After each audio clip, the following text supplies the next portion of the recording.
Hello बच्चों।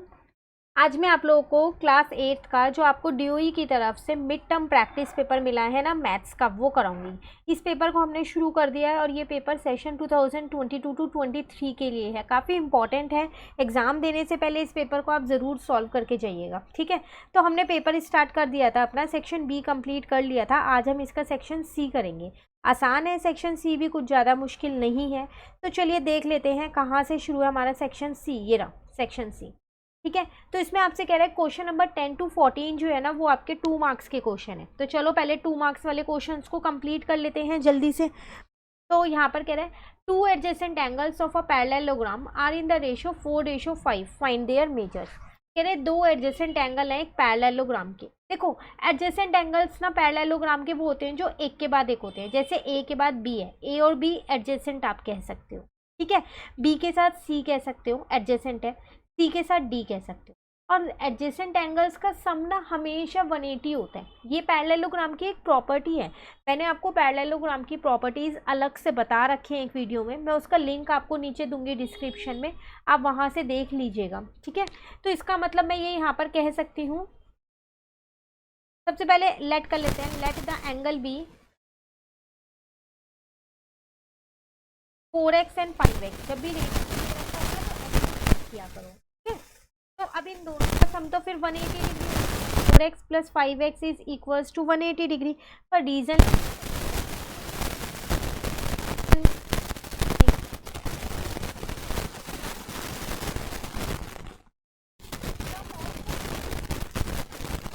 Adjacent angles of a parallelogram are 180 degree. तो ये हो गया आपके पास 9x इज इक्वल्स टू में 180 डिग्री, ठीक है। तो x कितना आ जाएगा आपके पास 180 अपॉन में 9, इसको इससे कट करोगे तो कितना आ गया 20 डिग्री। पर आपको एंगल्स फाइंड करने हैं, तो एंगल्स कैसे निकलेंगे। एंगल्स आर, एक आपके पास 4x था तो हो जाएगा 4 इंटू में 20, तो कितना आ जाएगा यहाँ 80 डिग्री। दूसरा आपके पास 5x था तो इसका मतलब 5 इंटू में 20, तो कितना आ जाएगा आपके पास 100 डिग्री। क्लियर है। चलिए नेक्स्ट क्वेश्चन है आपके पास यहाँ पर। तो नेक्स्ट क्वेश्चन नंबर 11 हमारे पास है। यहाँ पर आपको सॉल्व करना है x/2 minus 3x/4 plus 5x/6 is equal to 21। इसका मतलब सॉल्व का मतलब क्या है, इसमें आपको x की वैल्यू फाइंड करनी है, ठीक है। तो कैसे करेंगे, पहले इस क्वेश्चन को यहाँ पर लिख लेते हैं हम। तो आपके पास था x/2 minus 3x/4 plus 5x/6 is equals to में 21। तो आप यहाँ देख रहे हो x के नीचे जितने भी 2, 4 और 6 है, ये बेस इनके अलग अलग हैं, तो आप इनको सेम कर लो, ठीक है। पहले मैं क्या करती हूँ, इसके और इसके सेम कर लेती हूँ, आसानी से हो जाएंगे, क्योंकि 2 की टेबल में जो 6 है ना वो 3 पे आता है। तो मैंने क्या किया, यहाँ पर न्यूमरेटर और डिनोमिनेटर में दोनों में 3 से इंटू कर दिया। अब ये 6 वाला जो टर्म थी ना, इसको मैं इधर ले आई, minus 3x/4 is equals to में 21 हो गया, ठीक है। तो ये आ जाएगा 3x/6 प्लस में 5x/6 माइनस में 3x/4 इज इक्वल टू 21। यहाँ आ जाएगा 8x/6 minus 3x/4 is equals to में 21। बेस तो अभी भी सेम नहीं है, तो अब हम एलसीएम ले लेते हैं। तो 6 और 4 का जब हम एलसीएम लेंगे ना तो 12 आएगा, ठीक है। 6 की टेबल में 12 आता है 2 पे, और 2 को 8 से मल्टीप्लाई करेंगे तो आ जाएगा 16x। माइनस 4 की टेबल में 12 आता है 3 पे, 3 को 3 से मल्टीप्लाई करेंगे तो आ जाएगा 9x। अब 16 में से जब हमारे पास 9 जाएगा तो क्या बचेगा, 7x बचेगा। और इस 12 को मैं 21 के पास ले गई तो मल्टीप्लाई का हो गया। अब ये x को नीचे लेके आऊँगी तो डिवाइड का हो जाएगा। 7 से इसको कट किया 36। इसका मतलब x की वैल्यू आपके पास कितनी आ गई है 36। आपको यही वैल्यू इस क्वेश्चन में फाइंड करनी है। क्लियर। चलिए नेक्स्ट क्वेश्चन नंबर 12 है हमारे पास। यहाँ आपको कह रहे हैं find the value of x in Pythagorean triplet 6x और 10। देखो x की वैल्यू आपको फाइंड करनी है, और ये पाइथागोरन ट्रिपलेट दे रखी है। आपको पता है ना, इस पाइथागोरन ट्रिपलेट में हमारे पास 3 मेंबर्स होते हैं। तो 3 मेंबर्स में से हमारे को 1 मेंबर नहीं दे रखा और 2 मेंबर दे रखे हैं। तो वैल्यू निकालेंगे कैसे हम यहाँ, तो यहाँ पर क्वेश्चन लिखते हैं पहले। तो आपको 6x और 10 दे रखा है, तो इसको मैंने a मान लिया, इसको b और इसको c, ठीक है। According to Pythagorean triplet A square plus का B square is equals to में सी स्क्वायर होता है। अब ए स्क्वायर मतलब 6 का स्क्वायर, बी स्क्वायर मतलब x का स्क्वायर, सी स्क्वायर मतलब 10 का स्क्वायर। 6 6 या 36 प्लस एक्स स्क्वायर 10 इंटू 10 100 हो जाएगा। अब इस 36 को 10 100 के पास ले जाएंगे तो ये माइनस का हो गया, तो एक्स स्क्वायर कितना आ जाएगा मेरे पास 64। एक्स की वैल्यू यहाँ से निकल गई 8। आपको यही एक मेंबर इसमें फाइंड करना था, तो यहाँ आ जाएगा आप पे 8। क्लियर। इसके साथ चॉइस में आपको एक और क्वेश्चन दे रखा है। यहाँ आपसे कह रहा है find the value of, root में कुछ नंबर्स दे रखे हैं, उनकी वैल्यू आपको फाइंड करनी है। तो इस क्वेश्चन को हम यहीं पर ही कर लेते हैं। तो रूट में है 1.21 मल्टीप्लाई, फिर रूट में आपके पास 0.09। ठीक है, देखो मैंने यहाँ से पॉइंट हटाया तो नीचे मेरे पास 100 आ जाएगा, पर ये रूट पूरे पे रहेगा। अगेन यहाँ से पॉइंट हटाया तो यहाँ 100 आ गया। अब 121, इसके मैं अगर प्राइम फैक्टराइजेशन देखूँ ना तो वो होता है 11 इंटू 11। 100 के करेंगे तो 10 इंटू 10 हो जाएंगे, रूट ऐसे ही रहेगा। मल्टीप्लाई 9 के प्राइम फैक्टराइजेशन होंगे 3 इंटू 3, 100 के होंगे 10 इंटू 10, और ये रूट ऐसे ही रहेगा। ठीक है, अब जब 11 इंटू 11 है, ये रूट से बाहर निकलेगा तो 11 निकलेगा, और 10 इंटू 10 में 10 निकलेगा। 3 इंटू 3 है तो 3 बाहर आ जाएगा, 10 इंटू 10 में 10 बाहर आ जाएगा, तो ये हो गया 33 अपॉन में 100। 100 हो गया ना, तो आपका आंसर कितना आ गया यहाँ पर 0.33। क्लियर हो गया क्वेश्चन नंबर 12। चलिए अब आ जाते हैं हम क्वेश्चन नंबर 13 पे। यहाँ आपसे क्या कह रहा है, रेंट इज अ रेक्टेंगल, एक रेक्टेंगल का नाम दे रखा है rent. Its diagonal meet at O, इसके डायगोनल ओ पॉइंट पर मीट कर रहे हैं। If O R is equals to 2x plus 4, जो आपके पास ये ओ आर दे रखा है डॉटेड लाइन, जो ये वाली है जिसको मैं ब्लू पेन से बना रही हूँ, ये आपको 2x प्लस 4 दे रखा है, और ओ टी ये वाली जो लाइन है ये आपको 3x प्लस 1 दे रखी है। आपसे क्या कह रहा है, find the value of x, x की वैल्यू आप फाइंड करो। देखो रेक्टेंगल की ना एक प्रॉपर्टी होती है, उसके जो डायगोनल्स होते हैं ना उनकी लेंथ हमेशा इक्वल होती है। तो सबसे पहली बात तो वही मैं यहाँ लिख देती हूँ, length of diagonals of rectangle are equal. तो इसका मतलब जब उनकी लेंथ इक्वल होती है तो मैं कह सकती हूँ कि जो मेरा ओ टी है वो आर ओ के बराबर होगा। ठीक है, तो इसका मतलब 3x प्लस 1 जो है वो किसके बराबर होगा, 2x प्लस 4 के बराबर। अब x वाली टर्म्स मैंने एक साथ लिख ली, और जिनके साथ x नहीं था उनको एक साथ लिख दिया। यहाँ से x की वैल्यू आ गई 3, और आपको क्वेश्चन में यही फाइंड करनी थी। क्लियर। तो इसी के साथ चॉइस में हमारे पास एक और क्वेश्चन दे रखा है यहाँ पर, उसमें आपसे क्या कह रहे हैं, यहाँ in the given figure find the value of x। आपको क्या करना है, इस फिगर में x की वैल्यू फाइंड करनी है। तो देखो सबसे पहले हम क्या करते हैं, यहाँ पर ना मैं इसको एंगल 1 बना देती हूँ और इसको एंगल 2 बना देती हूँ। ऐसा मैंने क्यों किया, और इसको साथ साथ पहले नाम भी दे देती हूँ फिर बताती हूँ। ABCD, देखो आपको दिख रहा है ना ABCD एक क्वाड्रिलेटरल है, और क्वाड्रिलेटरल के तो चारों एंगल्स का सम 360 होता है ना। तो अगर मैं एंगल 1 और एंगल 2 निकाल लूँगी तो फिर मैं x को ईजिली निकाल सकती हूँ, निकाल सकते हैं ना। तो अब मतलब मुझे एंगल 1 और एंगल 2 निकालना है। अब वो निकालना बहुत आसान है, कैसे, 140 प्लस एंगल 1 जो है ना वो 180 के बराबर होगा। क्यों, क्योंकि आपके लीनियर पेयर बना रहे हैं, एक ही लाइन पे है। तो एंगल 1 मेरे पास यहाँ से 40 डिग्री आ गया। उसी तरीके से 130 प्लस एंगल 2 जो है वो भी 180 के बराबर होगा, लीनियर पेयर बना रहे हैं ये भी आपके। तो इसका मतलब एंगल 2 कितना आ गया आपके पास, 50 डिग्री। चलो दोनों एंगल्स निकल गए। अब ABCD इज अ क्वाड्रिलेटरल, तो ये क्वाड्रिलेटरल है, तो इसका मतलब x plus angle 1 plus 140 plus angle 2, ये इन सब का सम कितना होगा 360। अब x तो नहीं पता, एंगल 1 पता है मुझे कितना है 40 है, प्लस का 140, एंगल 2 पता है मुझे 50 है, इजिकल टू में 360। अब क्या करते हैं, इन सबको प्लस कर लेते हैं। तो जब हम प्लस करेंगे तो 230 आएगा हमारा, इजिकल टू में 360। x की वैल्यू कितनी आ जाएगी हमारे पास यहाँ पर 130। 230 को उधर ले गए, माइनस हो गया, वैल्यू आ गई 130। ये था आपके पास क्वेश्चन नंबर 13। क्लियर। चलिए क्वेश्चन नंबर 14 पे आ जाते हैं। Find the least number by which 300 must be multiply two make it a perfect square. कह रहा है एक ऐसा छोटा नंबर बताओ जिसको 300 में मल्टीप्लाई करें ताकि वो परफेक्ट स्क्वायर बन जाए। इसका मतलब 300 अभी परफेक्ट स्क्वायर नहीं है ना। तो पहले हम क्या करते हैं, इसके प्राइम फैक्टराइजेशन कर लेते हैं यहाँ पर। तो 2 की टेबल में 150 पे आता है, देन 2 की टेबल में 75 पे आता है, 3 की टेबल में 25 पे आता है, 5 की टेबल में 5 पे, देन 5 1 जा 5।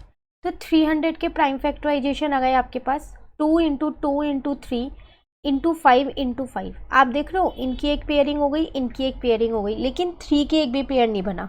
तो यहाँ लिख देते हैं 3 हैज़ नो पेयर, इसका एक भी पेयर नहीं है। इसका मतलब यही वो लीस्ट नंबर है। अगर आप यहाँ एक और 3 से मल्टीप्लाई कर दोगे तो इसका भी पेयर बन जाएगा ना, है ना। पर दोनों साइड करना पड़ता है मल्टीप्लाई, लेफ्ट साइड भी और राइट साइड भी। तो इसका मतलब required least number is equals to 3। Clear. तो ये क्वेश्चन भी हमारा कंप्लीट हुआ। अब क्वेश्चन नंबर जो 15 और 16 है ना, ये 3 मार्क्स वाले क्वेश्चन है आपके पास, ठीक है, 2 क्वेश्चन। तो यहाँ आपसे 15 में क्या कह रहे हैं, 24 is divided into 2 parts such that 7 times the first part added to 5 times the second part make 142, find each part.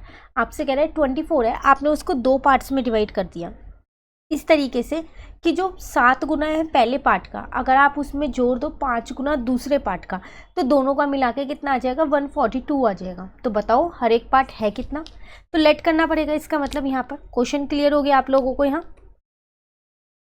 तो लेट कर लेते हैं, let first part is equals to x. तो फिर सेकेंड पार्ट आपके पास क्या होगा, 24 को ही तो डिवाइड किया था आपने, तो सेकेंड पार्ट होगा 24 माइनस एक्स। अब अकॉर्डिंग टू क्वेश्चन कह रहा है 7 times the first part added to 5 times the second part. जैसे जैसे क्वेश्चन ने बोला वही मैंने लिख दिया, मेक्स कितना बनाता है 142। क्लियर है। तो 7x ऐसी है, 5 को 24 से इंटू किया 120, 5 को x से इंटू किया 5x इज इक्वल्स टू 142। तो ये आ जाएगा 2x, और इस 120 को दूसरी साइड ले जाती हूँ तो माइनस का हो जाएगा। तो 2x इज इक्वल्स टू में 22 आ जाएगा। x की वैल्यू कितनी आ गई 11। ये आपका निकल गया है यहाँ पर फर्स्ट पार्ट जिसको आपने x माना था। अब अगर हम बात करें अपने सेकेंड पार्ट की, तो वो क्या होगा आपके पास 24 माइनस एक्स, तो वो आ जाएगा आपके पास 13। क्लियर। ये था आपके पास 15 क्वेश्चन। इसके साथ फिर चॉइस में आपको एक और क्वेश्चन दे रखा है, solve the following equation and check the result. आपको पहले यहाँ से x की वैल्यू निकालनी है और उसके बाद उसे चेक भी करना है। तो देखो कैसे करेंगे, पहले इस पार्ट को ना आगे लिख लेते हैं यहाँ पर, फिर करते हैं। तो आपके पास है 5x माइनस का 2, ब्रैकेट में आपके पास है 2x माइनस का 7। एक बार क्रॉस चेक कर लेते हैं। राइट हैंड साइड में आपके पास 2, ब्रैकेट में 3x माइनस का 1 प्लस यहाँ पर है 7 अपॉन में 2। ठीक है। अब देखो ये मैंने 5x ही रहने दिया, इसको अंदर इंटू कर लिया तो ये हो गया 4x माइनस माइनस प्लस 2 7 जा कितना हो जाएगा 14 हो जाएगा मेरे पास। क्लियर। यहाँ आ जाएगा 2 3 जा 6x माइनस का 2 प्लस का 7 अपॉन 2। 5x में से 4x का x बचा, इसको मैं इधर लिया माइनस का 6x हो गया प्लस का 14 ऐसी है। इसके नीचे कुछ नहीं है। अब मैं यहाँ पर क्या कर रहा हूँ, बेस को सेम कर रहा हूँ, तो मैंने दोनों जगह 2 से मल्टीप्लाई कर दिया बेस सेम करने के लिए। तो माइनस का 5x प्लस का 14, ये हो जाएगा माइनस का 4 अपॉन 2 प्लस 7 अपॉन 2। ठीक है। यहाँ पर आ जाएगा आपके पास 3 अपॉन 2। इस 14 को इधर लिया, ये माइनस का हो गया, ये माइनस का 5x ऐसी है। अगेन फिर बेस सेम नहीं है, तो बेस सेम करने के लिए न्यूमरेटर और डिनोमिनेटर में 2 से इंटू कर दिया, तो यहाँ आ जाएगा 28 अपॉन 2। ठीक है। तो माइनस का 5x is equals to minus का 25 अपॉन 2 हो गया, माइनस से माइनस कट गया। अब अगले स्टेप में इस x को क्या करती हूँ मैं, यहाँ नीचे 5 को नीचे ले आती हूँ, तो मेरी x की वैल्यू आ गई 5 अपॉन 2। लेकिन अभी मुझे चेक करनी है कि ये वैल्यू सही है या नहीं है। तो अब हम जब चेक करेंगे तो कैसे करेंगे, देखो पहले दोबारा से वही वाला जो पार्ट था हमारे पास वो एज इट इज़ दोबारा लिख लेते हैं यहाँ पर। अब पता है जहाँ जहाँ पर x है ना वहाँ पर 5 अपॉन 2 रख दो, और लेफ्ट हैंड साइड अगर राइट हैंड साइड के इक्वल आ रही है तो सही किया है आपने, x की वैल्यू सही निकाली है, नहीं तो गलत निकाली है। ठीक है। अब देखो ये हो जाएगा 25 अपॉन 2, इस 2 को इस 2 से काट दिया, 5 में से 7 जाएगा तो माइनस का 2 बचेगा यहाँ, और यहाँ पर तो कुछ कट नहीं हो रहा, तो 15 अपॉन में 2 माइनस, देखो यहाँ 1 है तो मैंने बेस सेम कर लिया, 2 अपॉन 2 कर दिया। ठीक है, ये हो गया 25/2, माइनस माइनस प्लस का 4/1 है, इंटू में 2 इंटू 2 कर लिया बेस सेम करने के लिए। यहाँ पर आ जाएगा आपके पास 13/2 और प्लस का हो जाएगा 7/2। तो ये हो गया आपके पास 25/2 प्लस 2 4 जा कितना हो जाएगा आपके पास यहाँ पर 8 हो जाएगा। तो इसको अगर आप सॉल्व करोगे, अब नीचे के बेस सेम है तो सिर्फ ऊपर का ही प्लस करना है। 25 में अगर आप 8 प्लस करोगे तो 33/2 आ जाएगा। यहाँ पर आ जाएगा 26/2 प्लस का 7/2, इन्हें प्लस करोगे तब भी तो यही आ रहे हैं ना दोनों बराबर, तो हेंस प्रूव्ड। इसका मतलब आपका वो जो आंसर आपने निकाला है 5/2 वो बिल्कुल ठीक निकाला है। क्लियर? ये था 15th क्वेश्चन। चलिए आते हैं 16th क्वेश्चन पे। यहाँ आपसे क्या कह रहा है, in a parallelogram safe given above angle S is 120 find the value of this. देखो एक पैरेललोग्राम दे रखा है, ये इसमें एस दे रखा है सिर्फ 120, आपको इनकी वैल्यूज़ निकालनी है। इसका मतलब आपको पहले एन सी एक्स और वाई की वैल्यू चाहिएगी, है ना। तो चलो पहले वाई की निकाल लेते हैं, बहुत ईजी है। तो एंगल एस जो है ना वो एंगल एफ के बराबर होगा, तो वाई आ जाएगा 120। क्यों होगा? पैरेललोग्राम के अपोजिट एंगल्स इक्वल होते हैं। तो यहाँ लिख रही हूँ मैं, opposite angle of parallelogram are equal. ये पैरेललोग्राम का साइन है, आप पर पूरा लिखना, ठीक है। तो वाई तो निकल गया। अब पैरेललोग्राम की अपोजिट साइड्स भी इक्वल होती हैं। इसका मतलब जो मेरा ई एफ है वो किसके बराबर है? एस ए के बराबर है। तो ई एफ है 12 और एस ए है 2n-1, तो ये 1 उधर जाएगा तो प्लस का हो जाएगा। तो 12 + 1 13 is equal to 2n। N की वैल्यू आ गई 13/2। दो वैल्यूज़ तो मैंने निकाल ली यहाँ पर। सेम ऐसी रीजन में क्या लिखोगे? Opposite side of parallelogram are equal, ठीक है। सेम ऐसे ही अगर हम यहाँ देखें तो जो ई एस है ना वो मेरा एफ ए के बराबर होगी, ये भी अपोजिट साइड से, रीजन वही लिखा जाएगा। तो इसका मतलब 6 इज इक्वल टू 3c। सी की वैल्यू यहाँ पर कितनी आ गई? मेरे पास 2 आ गई। अब जो पैरेललोग्राम के एडजेसेंट एंगल होते हैं, मतलब एक के बाद एक, उनका सम होता है 180। तो इसका मतलब एंगल एफ के साथ एंगल ए है, तो इसका सम हो जाएगा 180। अब एंगल एफ मुझे पता है 120 मैंने अभी निकाला है, एंगल ए नहीं पता, तो यहाँ पर मैं ये वाला एंगल निकाल रही हूँ। तो एंगल ए मेरे पास कितना आ जाएगा? यहाँ पर ये आ जाएगा मेरे पास 60 डिग्री। अब आप देख रहे हो ये वाला जो 60 मैंने निकाला और जो ये एक्स है ये मेरे लीनियर पेयर बना रहे हैं। तो इसका मतलब 60 + x इज इक्वल्स टू में 180 डिग्री। रीजन में क्या लिखेंगे? Linear pair. तो x कितना आ जाएगा हमारे पास? 120 डिग्री। क्लियर है? यहाँ आप रीजन लिख के आएंगे, adjacent angles, sum of adjacent angles of parallelogram are equal. हर जगह रीजन देना है आपको, ठीक है। वैल्यूज़ निकल गई, पुट करें। चलो 2n की जगह लिखा 13/2 प्लस 3c की जगह लिखा 2, इसको इससे काट दिया। 13 प्लस का 6 तो कितना आ जाएगा? 19। x माइनस वाई, एक्स की वैल्यू भी 120 है, वाई की वैल्यू भी 120 है, तो ये आ जाएगा 0। ये था आपके पास 3 मार्क्स का क्वेश्चन नंबर 16। क्लियर है? कहीं पर भी डाउट होना कमेंट करके पूछ लेना। चलिए आते हैं क्वेश्चन 17 पे। यहाँ आपसे क्या कह रहे हैं? Find the smallest number which must be added in 543291 to make it a perfect square. कह रहा है ऐसा एक छोटा नंबर बताओ जो इसमें हम ऐड करें ताकि ये परफेक्ट स्क्वायर बन जाए। इसका मतलब ये भी परफेक्ट स्क्वायर नहीं है। And also find the square root of the perfect square. तो जब ये परफेक्ट स्क्वायर बन जाएगा ना तो उसका स्क्वायर रूट फाइंड करना है, ठीक है। पहले इस नंबर को आगे लिख लेते हैं।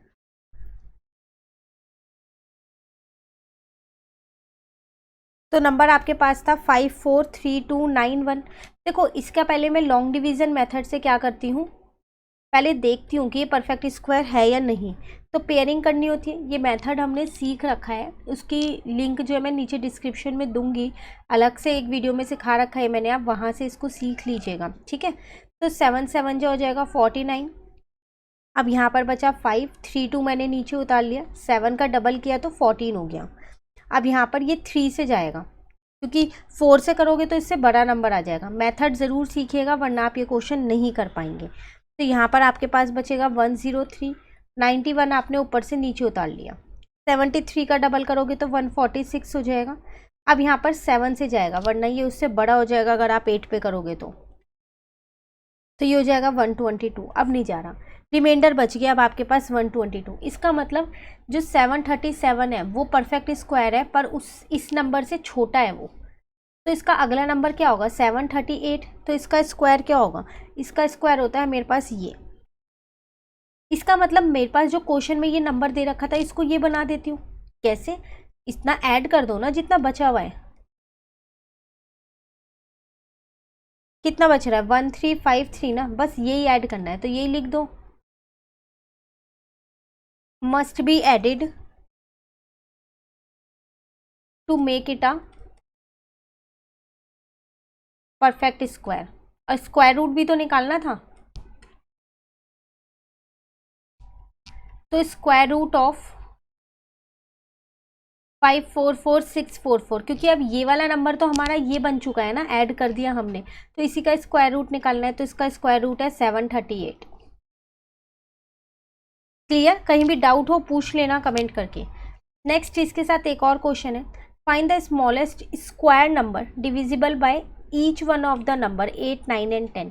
कह रहा है ऐसा छोटा स्क्वायर नंबर बताओ जो इन तीनों की टेबल में आता हो। सबसे पहली बात तो लीस्ट बताना है, तो इन तीनों का मुझे एलसीएम चाहिएगा। ठीक है, तो यहाँ लिख देते हैं पहले LCM of 8, 9 and 10।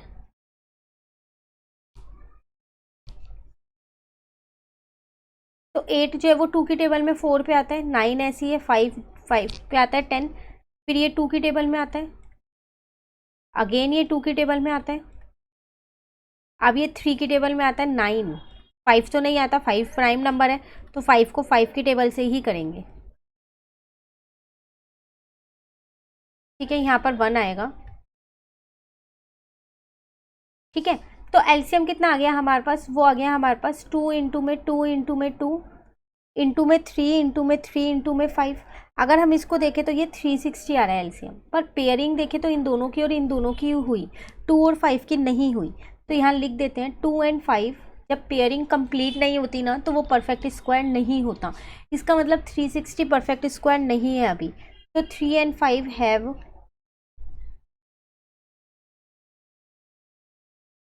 incomplete pairs, so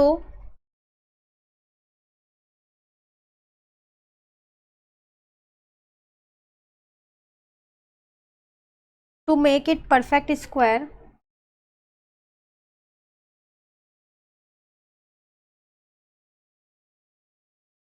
we have to multiply by 10, क्योंकि 2 इंटू 5 10 ही तो होगा। तो इसका मतलब 360 को 10 से इंटू करेंगे 3600। तो रिक्वायर्ड नंबर जो आपको चाहिए था लीस्ट स्क्वायर नंबर वो आपका निकल गया। कितना निकला है वो निकला है 3600। ठीक है, चलिए नेक्स्ट एक लास्ट क्वेश्चन नंबर 18 रह गया, इसको और कर लेते हैं, देन हमारा ये पेपर पूरा कंप्लीट हो जाएगा। इसमें आपसे क्या कह रहा है, Rajesh solve a linear equation his solution is shown below. एक बॉय है राजेश, उसने ये लीनियर इक्वेशन सॉल्व की, उसने ये आंसर निकाला है। इस राजेश सॉल्यूशन करेक्ट, क्या उसने सही आंसर निकाला है। ध्यान से देखो, वो पहले ही स्टेप में इस 5 को इधर से इधर ले गया, जबकि हम नहीं ले जा सकते। क्यों, क्योंकि यहाँ बेस सेम नहीं थे, तो इसका फर्स्ट स्टेप ही गलत है। तो नो, उसका आंसर करेक्ट नहीं है। तो no, Rajesh solution is not correct, पूरा लिखना आप। ठीक है, नेक्स्ट में आपसे कह रहे हैं if not in which step did Rajesh make an error and right correct step wise solution. कह रहा है अगर उसका आंसर सही नहीं है तो बताओ कौन से स्टेप में सही नहीं है। फर्स्ट स्टेप में सही नहीं है, तो सही स्टेप्स आपको लिखने हैं। तो कैसे लिखेंगे यहाँ,